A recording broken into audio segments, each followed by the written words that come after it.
مصطفى مصطفى مدعو للصفا. Naam, wa'alam wa idza sa'alta fas'alillah. Kalau kamu meminta, maka mintalah kepada Allah.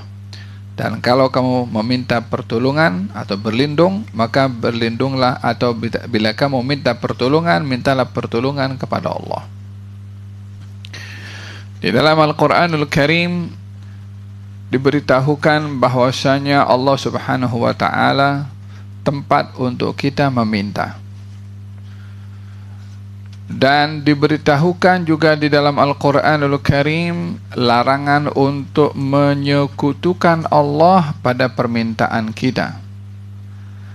Larangan untuk bergantung kepada selain Allah pada permintaan dan doa kita. Wa annal masajida lillahi fala tad'u ma'allahi ahada. Masjid itu rumahnya Allah. Kalau kamu berdoa kepada Allah, maka jangan kamu berdoa dengan menyekutukan bersama dengan Allah yang lain. Fala tad'u ma'allahi ahad. Kamu jangan berdoa kepada Allah bersama dengan selain Allah. Maksudnya di sini menyekutukan Allah dalam doa. Apa maksud di sini meminta kepada Allah dan tak boleh menyekutukan Allah? Adakah bermakna kita tak boleh minta bantuan orang lain? Adakah kita tidak boleh untuk meminta pertolongan orang lain? Adakah kita tidak boleh untuk meminta orang lain ringankan beban kita? Adakah itu maksudnya? Yang dimaksudkan adalah segala apa yang kita dapat bantuan daripada makhluk, hakikatnya itu datang daripada Allah. Supaya kita berkeyakinan bahwasanya tempat kita meminta itu adalah Allah, walaupun pemberian yang kita minta kepada Allah datang daripada orang lain. Tetap kita berkeyakinan yang maha memberi adalah Allah Subhanahu wa ta'ala. Itu arti kalau kamu meminta, minta kepada Allah. Faham tom? Jadi di dalam Al-Quranul Karim Allah Subhanahu wa ta'ala berfirman, ud'uni astajib lakum. Mintalah kamu kepada aku, maka aku doakan, aku kabulkan permintaan kamu. Di sini ada dua hal yang Allah sebutkan. Yang pertama, minta kepada Allah. Maksudnya jangan meminta atau meletakkan ketergantungan pada permintaan dengan selain Allah. Yang kedua, Allah menjanjikan kabul atas apa yang kamu minta. Allah yang suruh kita minta, Allah juga yang akan memberi kepada kita apa yang kita minta. Dengan demikian, tidak ada sebab bagi hamba itu untuk bersandar kepada selain Allah pada permintaan. Faham dong? Di dalam kita berhadapan dengan meminta kepada Allah Subhanahu wa ta'ala. Katanya, wa idza sa'alaka ibadi anni fa inni qarib. Ujibu da'watad da'i idza da'an falyastajibu li wal yu'minu bi la'allahum yarshudun. Kalau hambaku bertanya kepadamu wahai Rasulullah tentang aku, katakan aku ini dekat. Aku kabulkan doa orang yang berdoa, maka hendaklah mereka merespon seruan aku, beriman kepada aku, moga-moga mereka mendapat petunjuk. Ayat ini turun kepada baginda Rasulullah ketika baginda ditanya, ya Rasulullah, Tuhan ini jauh atau dekat? Kalau jauh, saya angkat suara saya untuk saya berdoa supaya dia dengar. Kalau dekat, saya akan bercakap senyap-senyap, perlahan-lahan karena dia dekat. Aba'idun Rabbuna fanunadi, Adakah Tuhan itu jauh sehingga kami panggil dengan suara kuat? Atau dekat? Fanunaji, maka kami berbicara, berdoa dengannya dengan senyap-senyap. Ketika soalan itu datang kepada Rasulullah, turun jawaban, wa idza sa'alaka ibadi anni fa inni qarib. Bila bertanya kepadamu hambaku tentang aku, katakan aku ini dekat. Wa nahnu aqrabu ilaihim min hablil warid, dan kami lebih dekat dengan hamba ini daripada urat pada lehernya sendiri. Wa nada fi dhulumat an la ilaha illa anta subhanaka inni kuntu minadh dhalimin. Nabi Yunus itu berdoa kepada Allah Subhanahu wa taala dalam kegelapan malam, kegelapan laut, kegelapan dasar laut, kegelapan dalam perut ikan. Dia berada dalam sana. Terdengar suara doanya walaupun dia dalam perut ikan, Allah dengar. Tak ada yang menghalang Allah untuk mendengar doa dan rintihannya hamba hatta dalam perut ikan. Fastajabna lahu wa najjaynahum minal ghammi wa kadzalika nunjil mu'minin. Kami terima, kami kabulkan doanya Nabi Yunus tadi. Dia dengar. Fahimtum? Walaqad khalaqnal insana wa na'lamu ma tuwaswisu bihi nafsuhu wa nahnu aqrabu ilaihi min hablil warid. Ya'lamu kha'inatal a'yun wa ma tukhfi as-sudur. Fahimtum? Jadi dengan demikian Allah Subhanahu wa taala Maha mengetahui akan keperluan daripada hambanya. Maka dengan demikian kalau meminta, minta kepada Allah Subhanahu wa taala. Doa ini ada dua aspek penting. Yang pertama, doa itu ibadah. Yang kedua, doa itu permintaan. Orang yang memahami doa itu ibadah, maka dia sentiasa akan berdoa walaupun tak diberi. Dan orang yang memahami doa itu suatu permintaan, maka dia akan muskil kalau berdoa tidak diberi. Jadi kalau orang yang paham doa itu permintaan kepada Allah, maka kalau dia ada perlu kepada Allah, dia berdoa. Kalau dia tak perlu, dia tak berdoa. Tapi orang yang memahami bahwasanya doa itu satu ibadah, maka dia tetap akan berdoa walaupun tak perlu. Walaupun tak ada hajat kepada Allah Subhanahu wa taala. Tetap dia berdoa. Apa sebabnya? Karena itu ibadah. Oleh hadza Imam Abdullah bin Al-Haddad mengatakan fa du'ai wa ibtihali syahidun li biftiqari. Fa li hadza sirri ad'u fi yasari wa asari ana 'abdun sar fakhri dhimna faqri wa ittirari. Kalau katanya fa du'ai wa ibtihali syahidun li biftiqari. Doa saya dan rintihan saya itu tanda miskinnya saya kepada Allah. Falihada sirri ad'u, maka dengan tanda saya ini miskin kepada Allah, perlu kepada Allah Subhanahu wa taala, fakir kepada Allah, hamba kepada Allah, ibadah kepada Allah, maka saya berdoa. Bila fi yasari, dalam keadaan saya senang, wa asyari, dalam keadaan saya susah.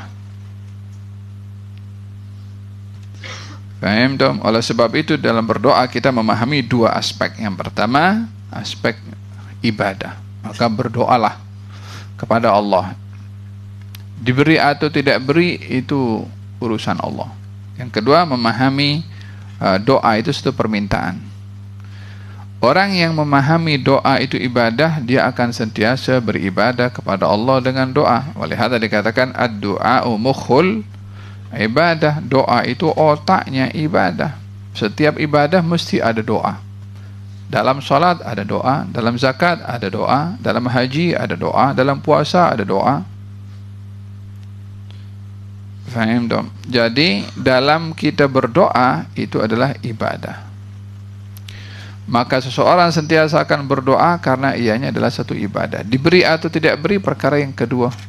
Kalau kita berdoa itu ibadah. Yang kedua, kita mengharapkan doa itu satu permintaan kepada Allah Subhanahu wa taala. Maka kalau diberi, alhamdulillah. Kalau tidak diberi, tetap kita pun berdoa. Walaupun tidak diberi itu, kadang-kadang diberi dalam bentuk tidak diberi. Orang minta sehat, tak dikasih sehat. Karena Allah tahu kalau dibagi sehat, dia zalim pada orang lain. Baik dia sakit. Dengan begitu terselamat daripada dosa. Orang minta kaya, tak kaya-kaya. Karena Allah tahu kalau dia dikasih kaya, ini mungkin dia akan gunakan duitnya untuk hal-hal yang maksiat. Dengan begitu dia menanggung dosa dengan kekayaannya. Diselamatkan oleh Allah dengan tidak diberi kekayaan. Ada kalanya satu pemberian itu tidak diberi. Wa idza sa'alta fas'alillah. Kalau kamu minta, minta kepada Allah. Oleh itu baginda Rasulullah sallallahu alaihi wasallam, kana idza hazabahu amrun dhahaba ila shalah. Nabi kalau ada masalah, Nabi pergi dulu kepada Allah. Maksudnya apa? Berdoa kepada Allah. Faham dong? Walihada dengan wakafa billahi wakila. Orang yang dia bersandar kepada Allah, maka akan dicukupkan oleh Allah subhanahu wa ta'ala. Nah, dalam hal ini juga kita memahami bahwa kalau kita meminta kepada Allah dan tidak bergantung kepada selain Allah, orang yang dia bergantung kepada selain Allah akan diserahkan oleh Allah kepada orang itu. Dan kalau diserahkan oleh Allah kepada orang itu tak kemana pun, tak boleh buat apa-apa. Kalaupun boleh buat, terhad dengan kemampuannya saja. Faham dong? Orang bersandar kepada orang kaya, ya, maka dia terhad kepada kekayaan orang itu saja. Tapi kalau bergantung kepada Allah yang maha kaya, maka tak ada sempadan kekayaannya Allah, maka terserah kepada Allah subhanahu wa ta'ala. Faham dong? La tas'alanna bani adama hajatan was'alil ladhi abwabuhu la tuhjabu. Allahu yaghdabu hina tarakta su'alahu wa bani adam hina yus'alu yaghdabu. Janganlah kamu suka meminta kepada anak-anak Adam, tapi mintalah kepada zat yang pintunya tak pernah tertutup. Allah itu marah kalau hambanya ini meninggalkan doa kepada Allah. Sementara anak Adam kalau kerap diminta doa, diminta permintaan, dia yang marah.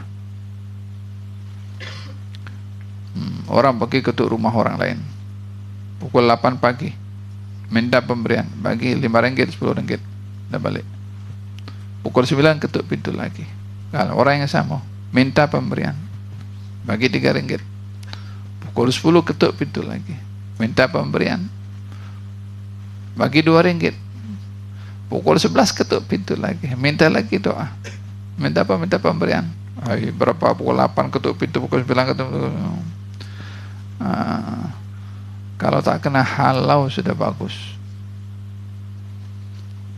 Kalau pukul 12 ketuk pintu lagi, pukul 1 ketuk pintu lagi, marah orang itu.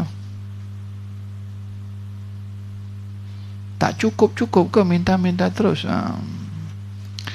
Tapi Allah subhanahu wa ta'ala sentiasa buka pintunya anytime.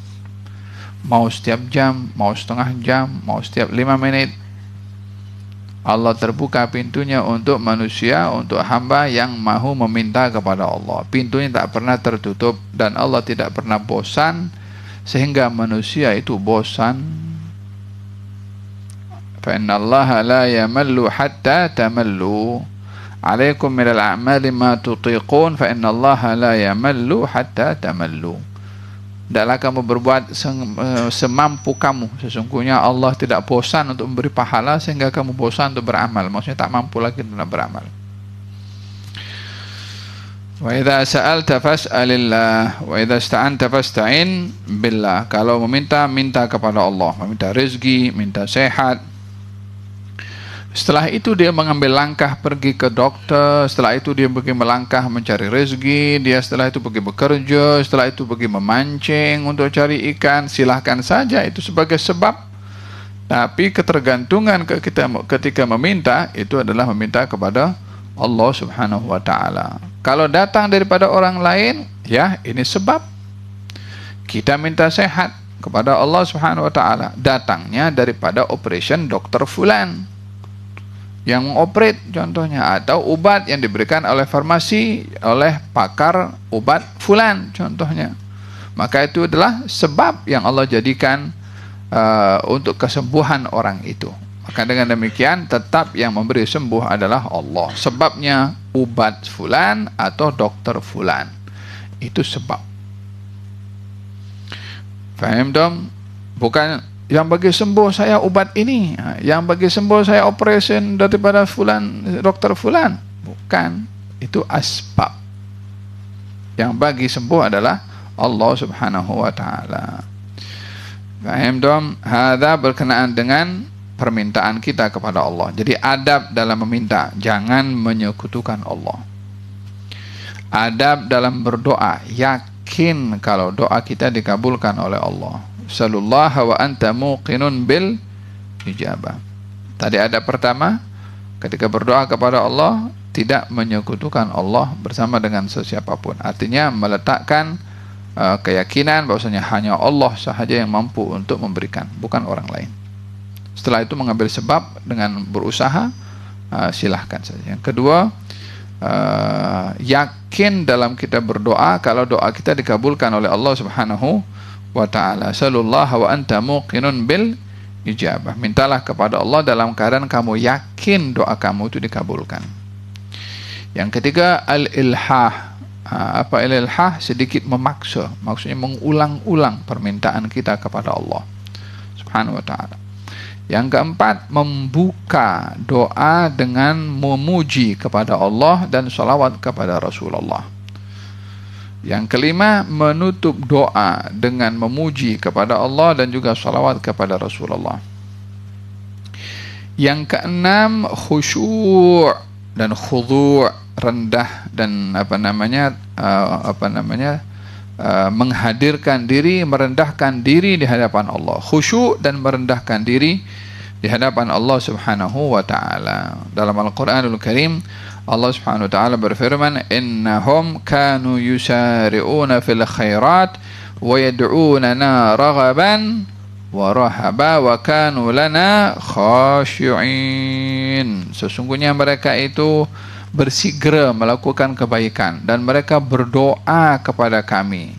Bila berdoanya raghaban, dalam keadaan mereka senang, wa rahaban, dalam keadaan mereka takut kepada Allah, wa kanu lana khashi'in, dan mereka khusyuk ketika berdoa. Ruh dalam berdoa itu adalah khusyuk. Faham dong? Hadza beberapa. Kemudian adab yang ketujuh, meminta yang baik kepada Allah. Jangan sekali-kali meminta yang tak baik. Jangan meminta hal-hal yang merosakkan diri atau kepada orang lain. Jangan mendoakan keburukan bagi orang lain. Faham dong? Ada beberapa adab yang terkait dengan doa. Naam. Wa taban di antaranya adab doa adalah dalam keadaan bersuci, mencari waktu yang yang tepat untuk berdoa, di antaranya selepas salat, di antara dua azan, kan? Bainal adzanaini apa bil hadis? La du'aun la turad. Di antara dua adzan, doa yang tidak ditolak oleh Allah Subhanahu wa taala. Berdoa di antara dua adzan. Di antara doa yang penting adalah doa ba'dal adzan. Allahumma rabb hadhihi da'wati tammah salatul qaimah sampai akhirnya. Di antaranya adalah ketika nuzulul matar, ketika turunnya hujan. Di antaranya ketika dalam keadaan perang. Di antaranya berada di tempat-tempat dan waktu-waktu seperti malam Jumat, malam awal Rajab, malam nisfu Sya'ban, malam hari raya Idul Fitri, malam hari raya Idul Adha. Itu waktu-waktu yang dikatakan waktu prime time kata orangnya, waktu yang memang tepat untuk kita berdoa kepada Allah Subhanahu wa ta'ala. Faham tuh? Wa idza sa'alta fas'alillah. Kalau kamu, ini beberapa adab dalam kita berdoa kepada Allah Subhanahu wa ta'ala. Naam. Wa idza ista'anta fasta'in billah. Kalau kamu minta pertolongan kepada Allah. Maksudnya berkeyakinan yang mampu menolong kita adalah Allah. Kalau kita ada masalah, apa saja masalah yang kita lalui dan kita hadapi. Masalah keuangan, masalah lambat paham, masalah dengan kawan, masalah yang besar, masalah yang kecil, dan apa namanya, dan kita memerlukan yang lain boleh membantu kita menyelesaikan masalah. Maka dalam hal ini yang hanya boleh menyelesaikan masalah kita adalah Allah Subhanahu wa taala. Dengan apa? Ya dengan kita minta tolong. Wallahu fi aunil abdi ma kana al abdu fi auni akhi. Allah itu akan tolong seorang hamba kalau hamba itu tolong orang lain.